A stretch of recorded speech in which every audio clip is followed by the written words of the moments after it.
Hey everyone.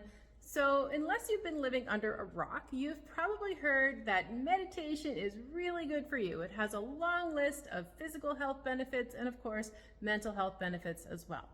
But if you're like a lot of people, you've maybe tried it once or twice, got frustrated, and gave up.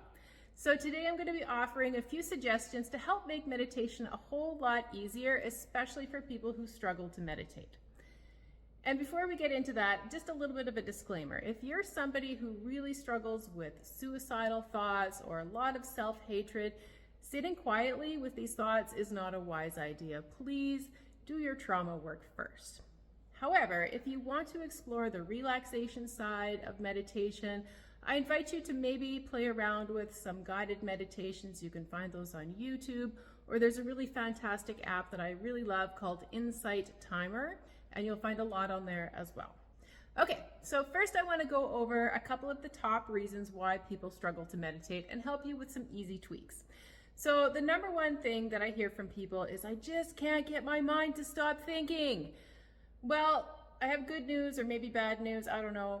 You can't make your mind stop thinking. Just like you can't will your eyes to stop seeing or will your ears to stop hearing, you cannot make your mind stop thinking. That is just what minds do. So if you can't stop thinking when you're trying to meditate, you're in good company. What can happen, however, is that the mind can learn to rest its attention on something like the breath, which then gives it room to slow down, and you may even start to find spaces or gaps in between your thoughts.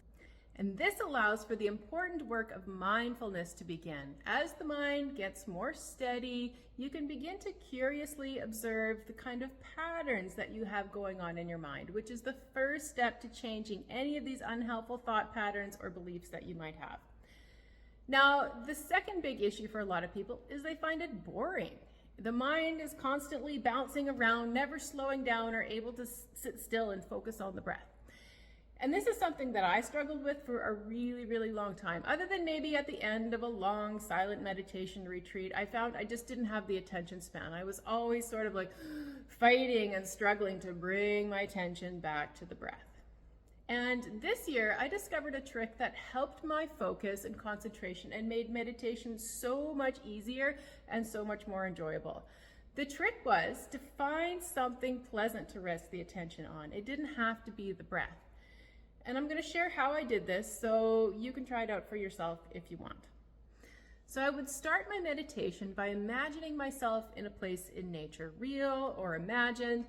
And I would just really tune in and explore this place with all my senses. And I would find, as I looked around, what was the most pleasant thing to rest my attention on. And it was usually really easy because it was something really beautiful or something really soothing, like watching the lazy waves of the ocean or watching the sunrise over a really nice, still lake. And anytime I noticed my mind wandering, I would bring it back to the scene and again sort of explore whatever was calling my attention and let my attention rest on that. So that's a really easy doorway to get started, but it can be as simple as even tuning into what's pleasant when you are trying to meditate. So maybe you could tune into the body, and maybe there's some places in the body that aren't holding tension, and that's actually a little bit pleasant to tune into.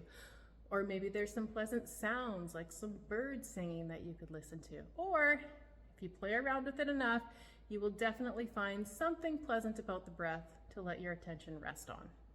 The trick is to keep giving the brain these tiny hits of dopamine. Our brains are like dopamine-seeking machines, which makes it infinitely easier for the mind to rest on an object of attention that it finds interesting, which then allows for that busy mind to finally settle and slow down. And as an extra bonus, because you've been steeping the brain in all these feel-good neurotransmitters, you're going to get a nice little mood boost from this as well.